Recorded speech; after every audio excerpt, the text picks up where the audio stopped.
Ang lulutuin natin ngayon ay pares sa kanto. Hiwain muna natin yung ating beef ng maliliit.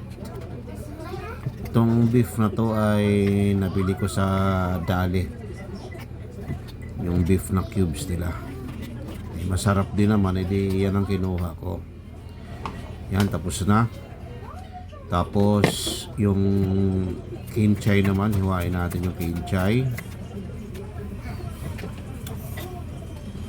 Okay. Pagkatapos ng kimchi, sibuyas naman ang isusunod natin. Pagkatapos ng sibuyas, yung bawang naman, pitpitin lang natin yung bawang. Ng ganyan. Pagkatapos ng bawang, yung ano naman, ginger naman, hiwain natin ng julienne, yung pahaba. Ganyan. Ganyan na ang pagkahiwa.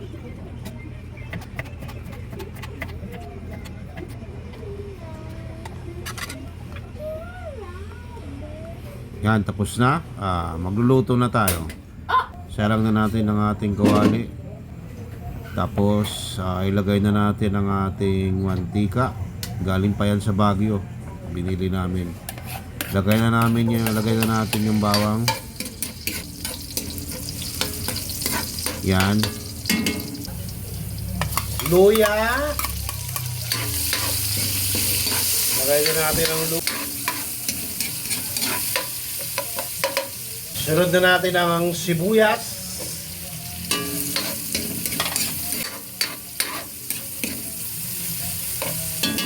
Sunod na natin ang kimchi.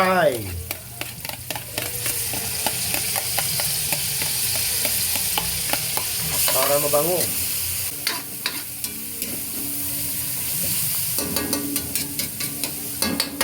Natin ang baka.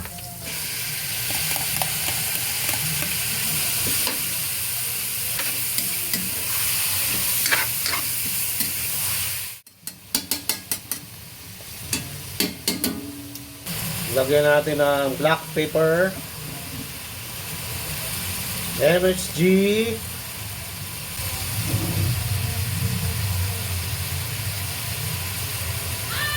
lagyan natin ng fish sauce, ilagay na rin natin ang tuyo,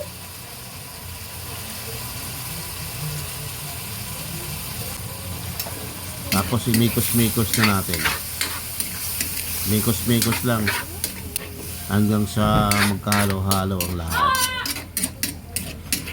Ganyan lang, mikos-mikos lang tayo. Yan. Pagkatapos, isa lang muna natin ng ating pangkulay at suwete. Pakukuluan lang natin. Pag kumulo na, yan, kulong-kulo na. Ang ganyan, ano na natin, alisin na natin, tapos yan. Natin yung pampakulay natin, yung tubig na may atsuete. Yan. Dagdagan natin ng tubig. Nagaling sa CR, takpan lang natin. Yan. Pag lumambot na ang karne, lagyan na natin ng slurry. Hindi silori, slurry. Yan, para lumapot, pampalapot natin yung tawag dyan. Basta slurry. Takpan lang natin.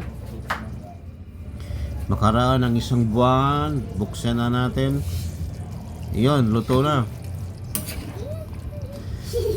Yun, ilagay na natin sa ating lagayan para ready na tayo kumain. Yun.